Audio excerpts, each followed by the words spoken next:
Hi, my friends. Welcome to Deep Six, the Deep State, my daily television show analyzing the news as I see it. You know, very often what I have to do is to wade through the news and plow through all of the stories that have very little to do with anything and dig down deeply and find the story that is on page 99 or something, or not in it all. Do you realize this entire controversy between Donna Brazile and Hillary Clinton and the entire allegation that Hillary hijacked the Democratic Party has yet to appear in the mainstream media anywhere in any form? Just hilarious. What do these guys think they're doing? Incredible.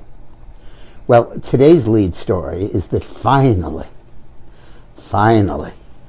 Donald Trump has instructed Jeff Sessions to go after Hillary, to investigate her. It took long enough. God knows why he hasn't been on this from the beginning. And being Donald Trump, it took the form of a tweet, not an executive order.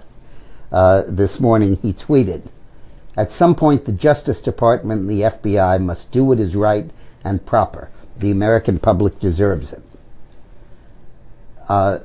Trump called Friday morning for the Justice Department to investigate Hillary Clinton over all of the dishonesty. The American public deserves it. Everybody is asking why the Justice Department and the FBI isn't looking into all of the dishonesty going on with crooked Hillary and the Dems. New Donna B. book, the Donna Brazile book, says she paid for and stole the Democratic primary. What about the deleted emails, Uranium, Podesta, the server, ++? People are angry. At some point, the Justice Department and the FBI must do what is right and proper. The American people deserve it. Well, can't get more forceful than that. And, that's not an official directive from the president to the Justice Department, because the president is limited in what he can do in that regard. Because he is the Justice Department, while is appointed by the president, is theoretically independent and an arm of the judiciary as much as an arm of the presidency. Kind of a constitutional anomaly. But, he's a political appointee, and Jeff Sessions is a political animal, and his base of support will clearly resonate with the call that President Trump has just given. And more importantly, it puts the action squarely where it belongs, on the Justice Department and the FBI. They can no longer say, "Who, me?" They have to own up to it, and they have to begin to act on it. And that, I think, is very, very important. This is people are keeping asking me on this show and other places impatiently, when will Hillary be indicted? Will she be jailed? What's going on? You have to approach this thing step by step by step.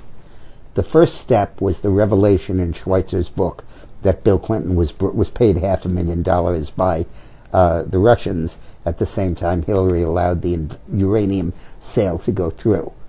The second step, just 2 weeks ago, was the revelation that the FBI had been investigating this bribery scheme for 6 months and said nothing about it. The third element, which came out also 2 weeks ago, was that the sleeper agents who had been sent to the United States by Russia as spies, that were the basis of that TV serial, just saw it on Netflix last night, The Americans, which is about these Russian spies who get integrated into the United States and live here just like ordinary Americans. They marry American girls, or men. They have children, they go to work, but they're really Russian agents. And they were tasked with the job of getting close to Hillary Clinton when she became Secretary of State and infiltrating her. And their job was to get her to approve the uranium sale.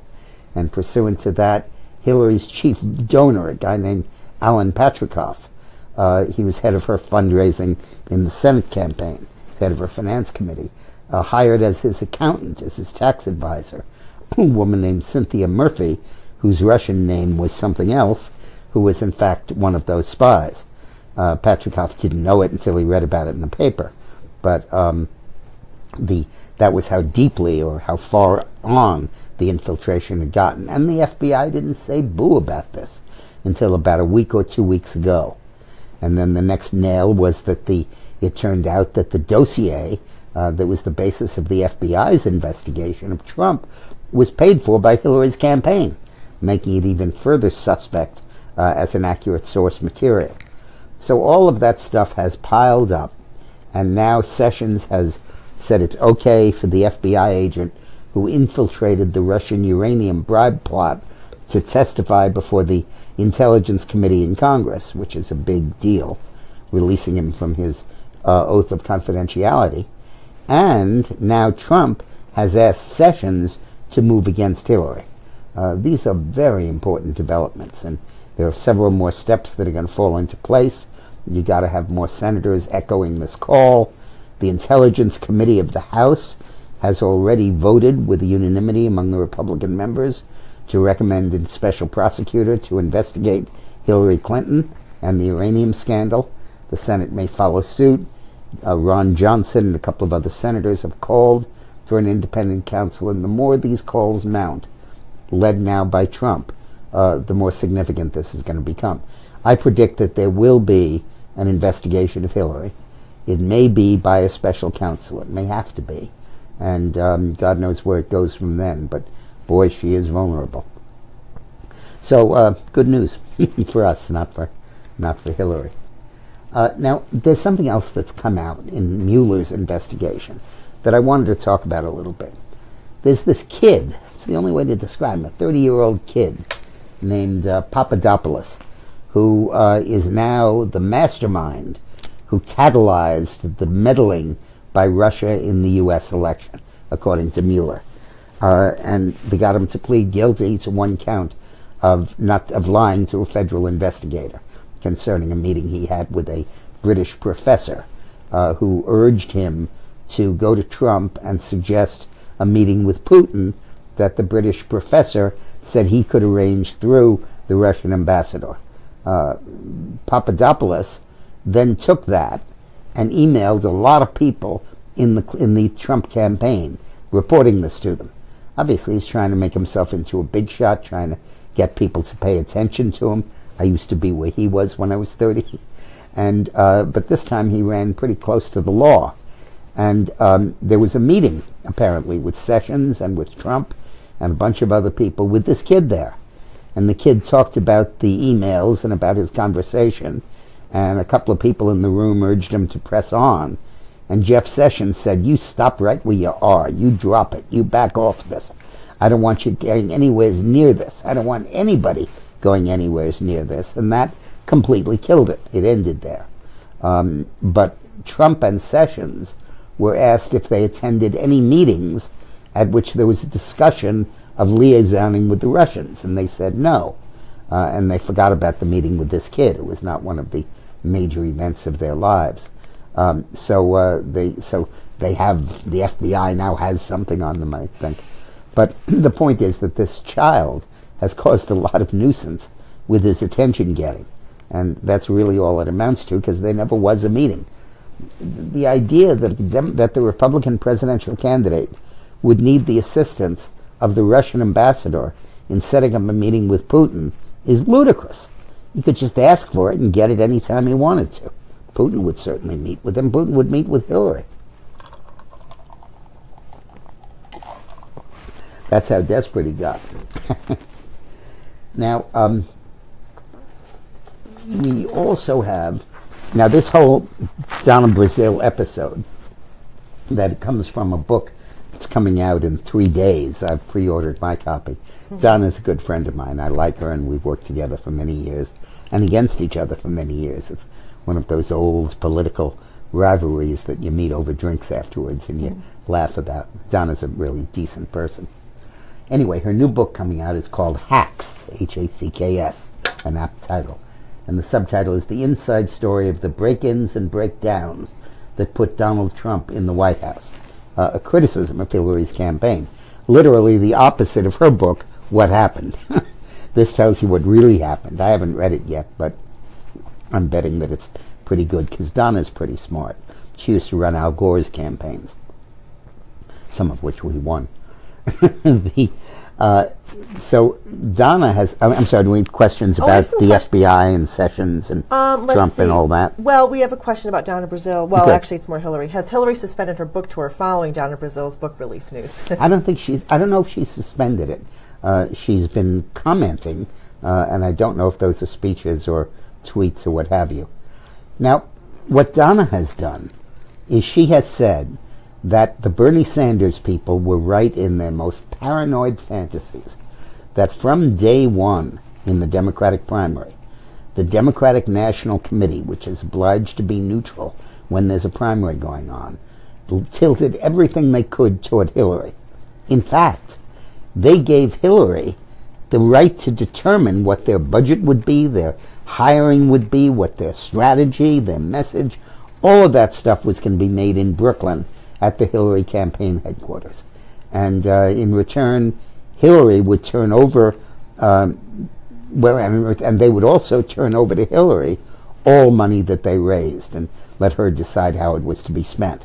So that from the very beginning, the Democratic Party organization, was totally owned and paid for by Hillary Clinton. Had that come out in this depth before the convention, Hillary might never have gotten the nomination. There certainly would have been a floor fight. There certainly would have been a massive rebellion about that. And this just stokes the flames of this emerging Democratic civil war between the Hillary people and the Sanders people. Now, eventually it's not going to be the Hillary people, and some of them will be Sanders people, but this fault line between the conventional Democratic Party and the insurgent Democratic Party, which mirrors the Republican fault lines of the same way, is something to watch, and it's something that I think is going to grow. Let's remember that there are two. Remember, I described the Republican Party as a layer cake. One initial layer is economic freedom. The next layer is national security. The next layer is social conservatism that Reagan added, and now Trump has added a fourth layer, nationalism, economic nationalism. Well, the Democratic Party is a two-layer cake. The first layer, which has always been there, is economic redistribution.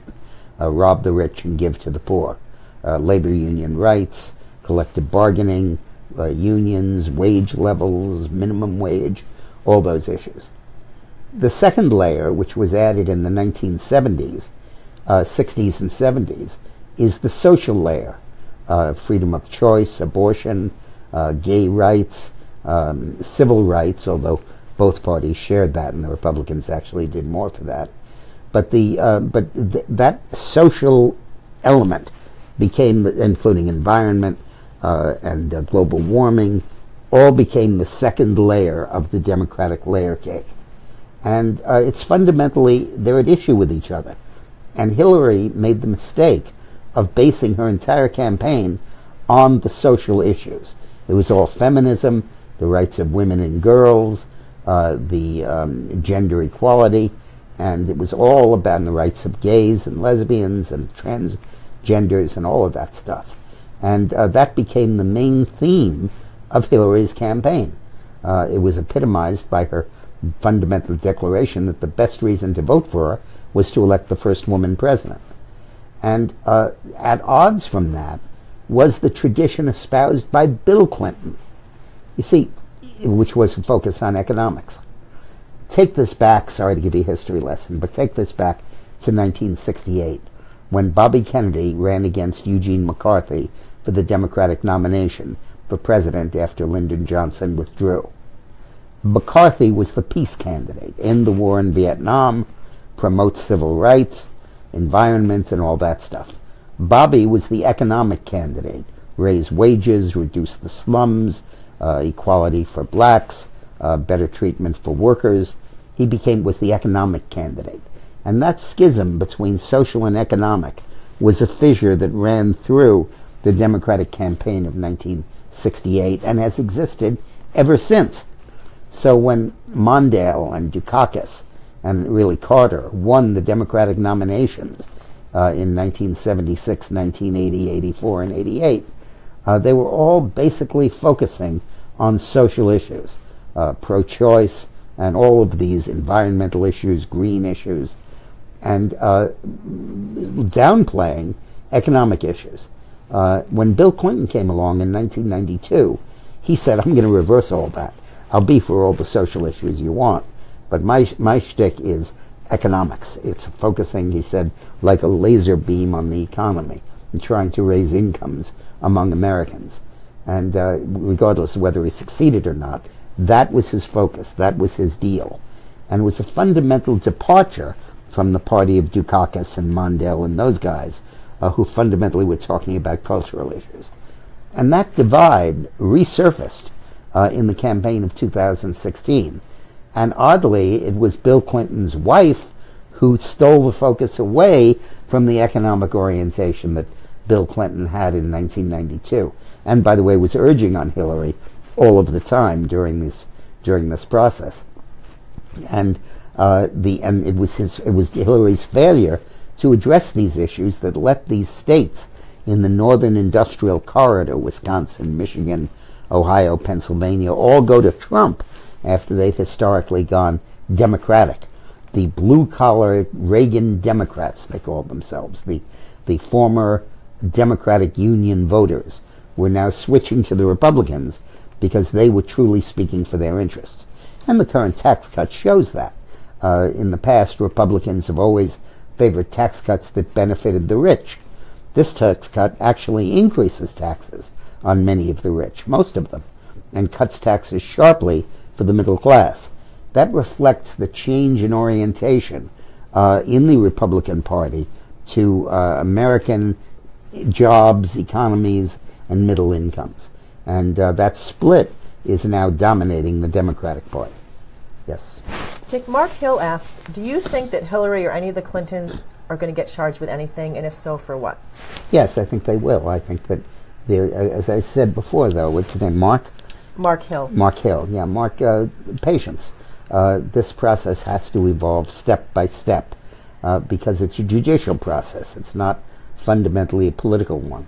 And more evidence has to come out. More and more political leaders need to speak out. And I think that based on Trump's comments today, Sessions and the FBI will get busy opening up their Hillary files. And at some point, I think they will come to the conclusion that there has to be a special prosecutor, in part because the FBI itself will be on the griddle. And that will merge with the investigation of the dossier and the fact that the FBI and the Justice Department and the FISA court all proceeded on the basis of a totally phony partisan dossier paid for by Hillary and amassed by God knows who, perhaps the FBI itself. And that investigation, combined with the Uranium one and the email one and the Clinton Foundation, will all come together. As to the specific crimes, I think that's kind of a detail. We need to first get a handle on what happened and what went on and then figure out what statutes she violated. And Eric Lawson asks, why did Sessions recuse himself from Uranium 1? Well, it's not clear that he has. Some people are saying that he has, but that's not yet been confirmed.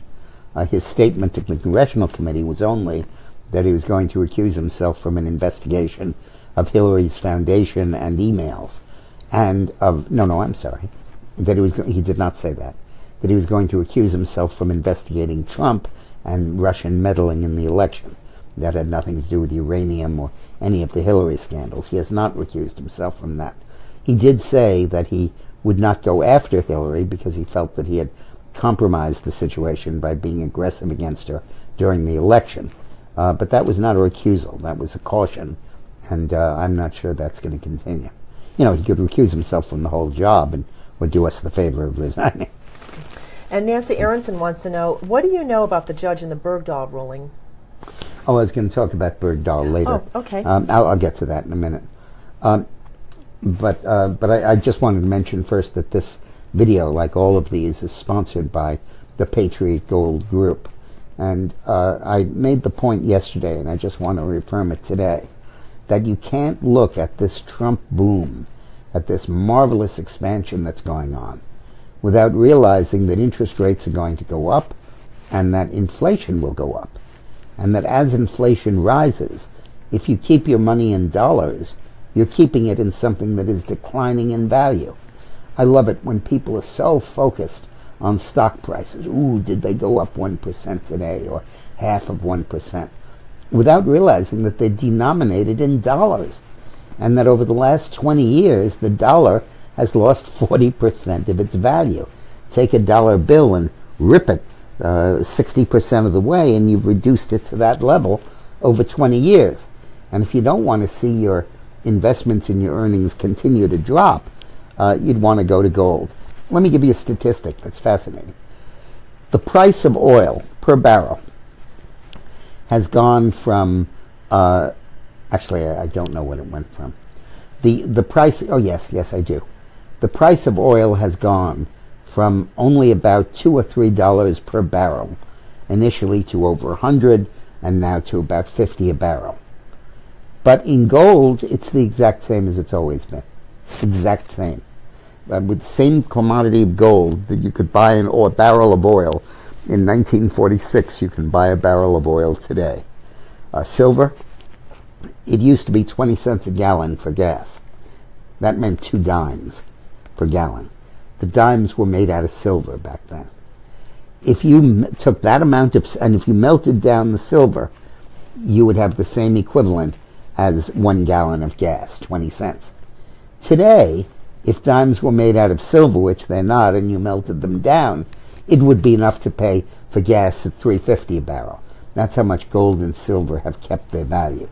So if you're facing inflation, you should look at going to the patriotgoldgroup.com and the phone number that Renee is posting in the comments here. I've done that. And talk to them about it. If you start a new portfolio of silver, they'll start you off with $1,500, which is a pretty good head start, pretty good payday.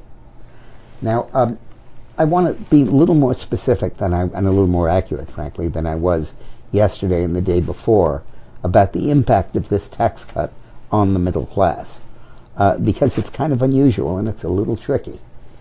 This is the first tax cut that was not primarily a tax cut for the rich. It's primarily a tax cut for the middle class. So what it does is this. In the tax code, if you don't itemize your deductions, you're entitled to $4,000 off for each member of your household that's included in this tax filing.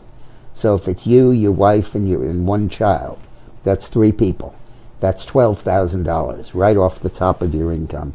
That's not taxed. Now, if you now the other thing, in addition to the personal exemption, is the standard deduction that you're entitled to if you file a short form and don't itemize your deductions, and that has risen from $12,500 to $25,000 in the tax cut. Now that's a complete wash. If you're a family of 3, it makes no difference at all. If you're a family of 3, you lose the $4,000 a person exemption. That's eliminated, but you gain an increase in the standard deduction from $12,500 up to $25,000.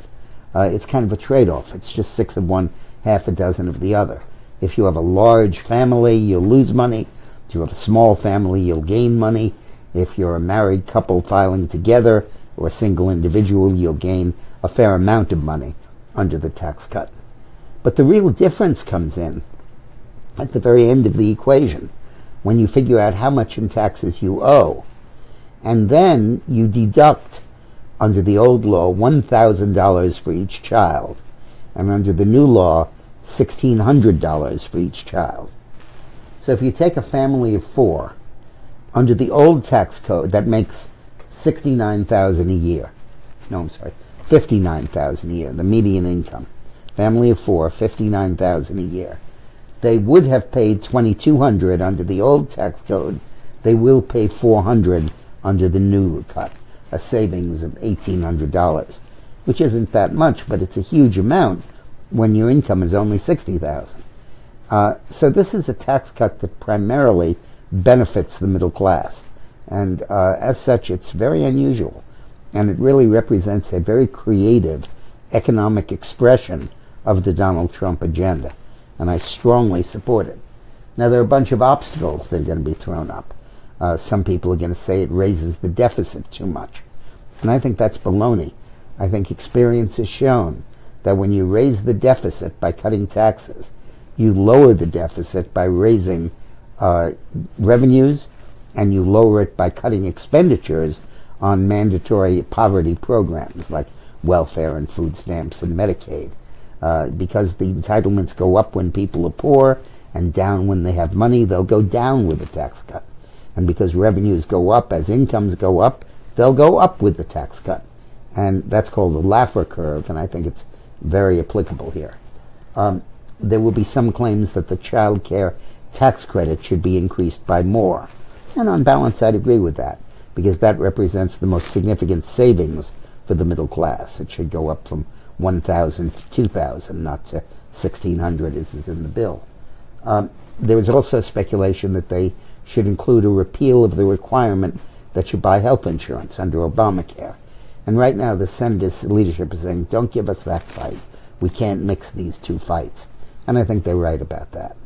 And finally, there's Rand Paul, who votes against everything. And he's theoretically a Republican. He's theoretically a senator. But he might as well not be a senator because he votes against everything. And he'll probably vote against this one. Well, James Hastings wants to know, what happens to bonuses or commissions? Will they still be taxed at 40%, or will this amount go down as well? That depends on who you are. If you're I don't know about bonuses. Bonuses will be taxed as income. Commissions, I'm talking about. Let me back out that.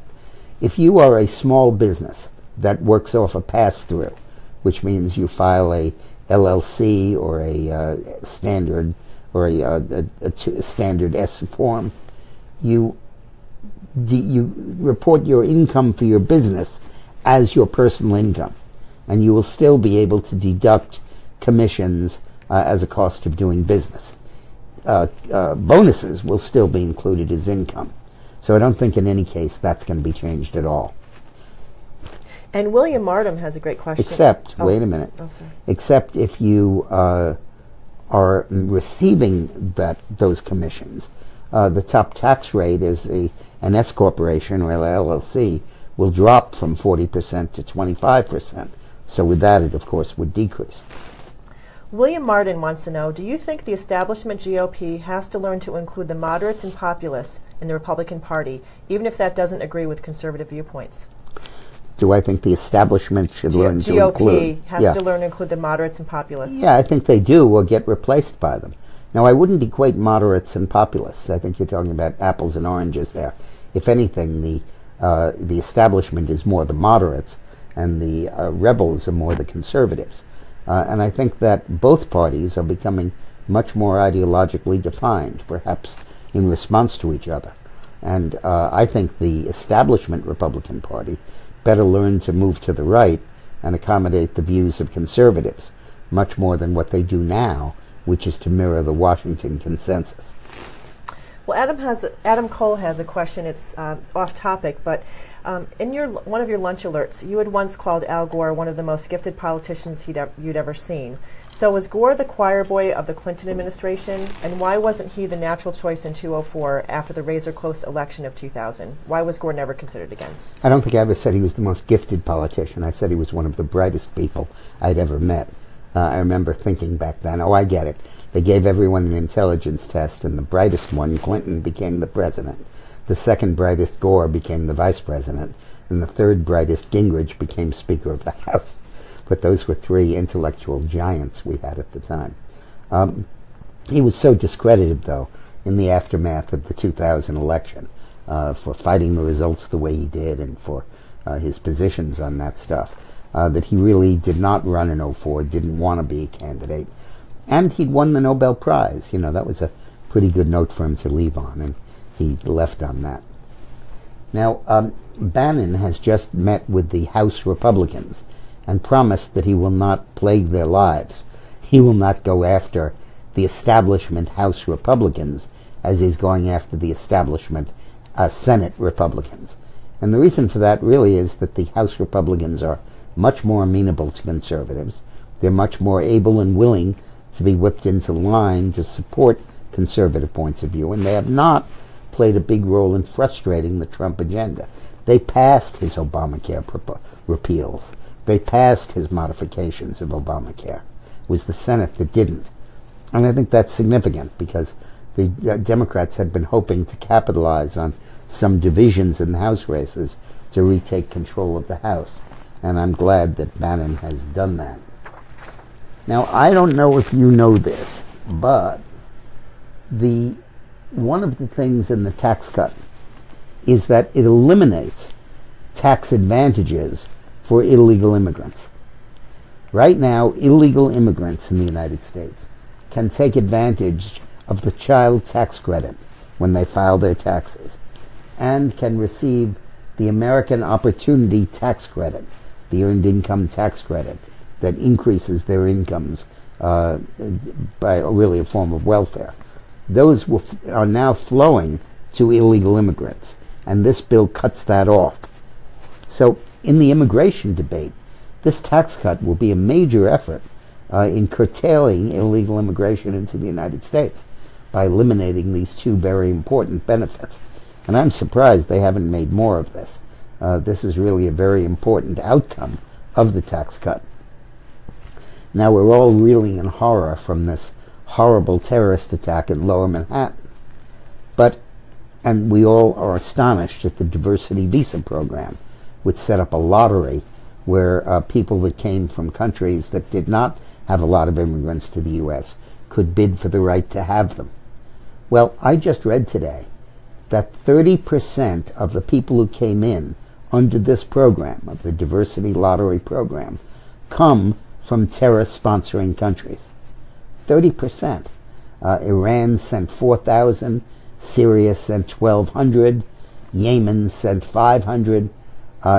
Countries that are cited by ICE as countries that sponsor and encourage terrorism. So this program, it's a darling, and Uzbekistan, of course, is on that, where this guy came from. This program, which is totally unnecessary, gratuitously invites 50,000 people a year to come to the United States, of whom a third are from terror-sponsoring countries.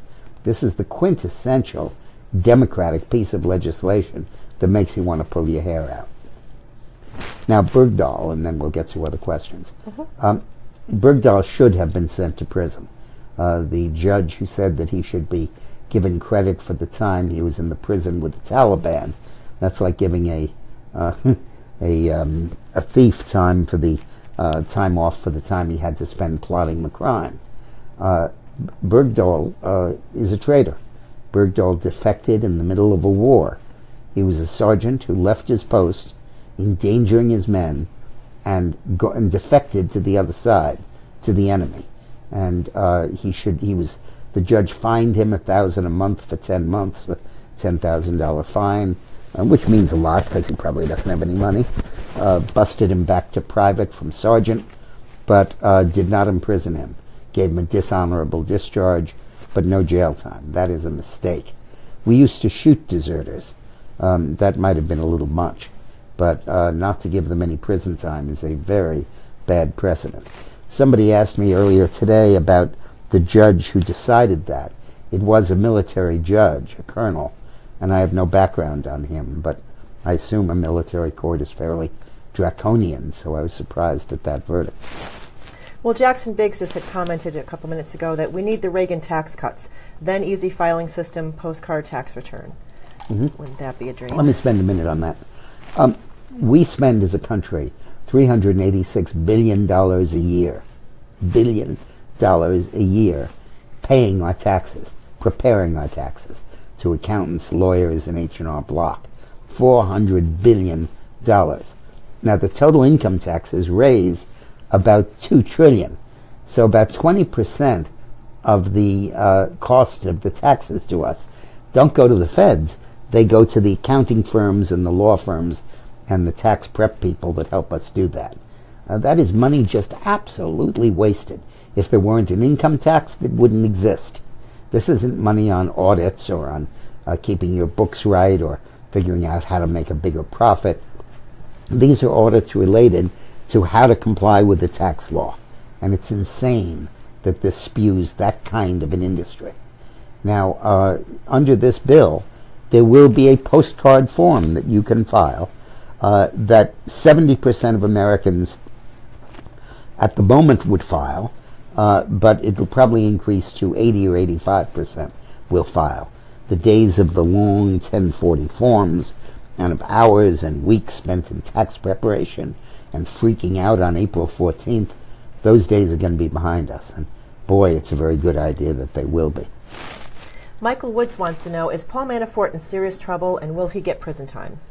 Yes. And I have a bunch of questions that I got. He could get a lot of prison time because the way the sentencing guidelines work for that kind of crime is the more money is involved, the longer the sentence is. And you're talking here about potentially $20 or $30 million. And, oh my God. At the age of 70, I think it really will be a life sentence. Wow. And Thomas Sock asks, how did the Clintons get all the agencies needed to sign off on the Uranium One deal since it was so bad for America? All the agencies sit on a committee called the Committee on Foreign Investments. And the Secretary of State is really the leader of that, of course. And when she approved the deal and voted in favor of it, all the other cabinet secretaries basically said, okay, we'll go for this. Now, I don't know why Eric Holder approved of it, the Attorney General, because he had to have known that the Russians had been bribing people right and left for almost 15 years to accomplish this objective, originally under the sleeper agents in the U.S. and after that in the outright bribery stuff that was exposed a few weeks ago. And he knew about that, and I would have thought he would have voted against the sale, but he didn't. And as I mentioned to you before, the head of the advisory committee that advised that committee was himself an Islamic militant who for 8 years was the head of the Islamic Society of North America, an organization that has been cited as an unindicted co-conspirator in the Hamas terror trial. So this is just such a malfunction of our government. And Charlie Adams wrote in asking, Chavez... Oh, sure. One other point. We are not self-sufficient in uranium. We need to import about a third of the uranium that we use. And therefore, when the Uranium One decided, in violation of its pledge to the American government, to export 25% of the uranium it mined, thereby making worse our uranium shortage, that should have led to the cancellation of the deal. But nobody said a poop, a beep. And Chavez, either or. A tweet. Chavez left Congress, I hope I'm pronouncing it correctly. Chavez, yes. Chavez left Congress at a very interesting time. Why? Was he going to be implicated in any of these scandals? No. Jason Chavez is one of the really strong, conservative, good guys in Congress. He was the head of the Government Reform Committee, and I lament his leaving. I don't know why. I assume there were personal reasons, family, or maybe financial, but too damn bad. He was a great guy. And Barbara Strothman-Rustad wrote in, thank you for sharing your knowledge and wisdom, and I'm new to your site and enjoying it immensely, but she has a question that no one has addressed that she's heard of. What about Valerie Jarrett and the fact that she's moved in with the Obamas? Is she still there? Don't you think that is the main source of discord, deceit, and deep state? Yeah, I sure do. Obama set up an organization called OFA, Organizing for America, and he set up an office about 4 blocks from the White House. And he has an office there, Michelle does. Valerie Jarrett works out of that full time. I think Eric Holder is there, and a whole lot of the leftovers. This organization should be called The Bunker, because it's really all of the survivors clustered together there in a bitter building determined to plot to resume power. And they were pretty busy earlier this year orchestrating the leaks that led to the special prosecutor in this phony Russian meddling investigation. And God knows what other mischief they're going to be capable of. Mark Courier wants to know, will Trump appoint a real prosecutor for the Clintons?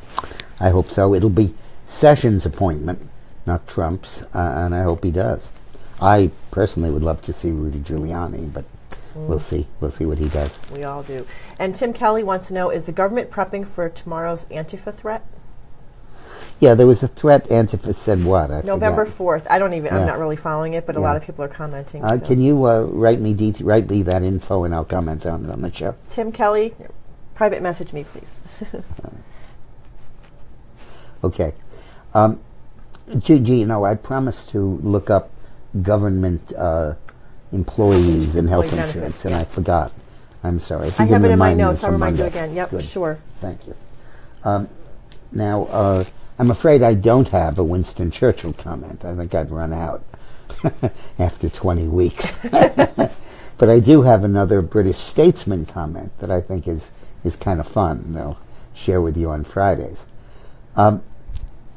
Back in the 19th century, the big rivalry was Disraeli, who was a conservative, against Gladstone, who was a liberal. And for 20 years, the prime ministership oscillated back and forth between them, as first one party and then another party won control. And Disraeli led a pretty dissolute private life. He was with many, many, many different women. And back then, as you know, syphilis was a tremendous issue because they didn't have antibiotics. So how did this go? Yes, Disraeli said to Gladstone on the floor of Parliament, "You will die of a dread disease or on the gallows." By that he meant you'll get syphilis, because he used to hang out with prostitutes a lot, or you're going to be hanged because of your left-wing treason. You're going to die of a dread disease or on the gallows. And Gladstone came back and said, "That depends upon whether I embrace your principles or your mistress." Oh, dear. And on that note, I'd like to read a statement, if you don't mind. Oh, okay. You have a new fan. His name is a young man named Bill Accord. I hope is Achord. Hello, Mr. Morris. I've been watching you for the past 2 weeks, and I'm absolutely infatuated with your words. I've been starving for the truth to be told from a down-to-earth, sincere adult, and I believe I have found that in you. Thank you so much. Keep up the good work and stay safe. Wow. I'm infatuated with you. Thank you. That's so sweet. Neat. That was so nice. Now, selfie of the day. That is the person who holds up a copy of Rogue Spooks and is on our Facebook page, is Irene Sinclair. Irene Sinclair. Thank you, Irene. And again, as I mentioned to a number of you before, if you would like to make a Thanksgiving or birthday or Christmas or New Year's gift, or just to get a copy of of a signing of my book, just email Dick Morris Promos, Promos,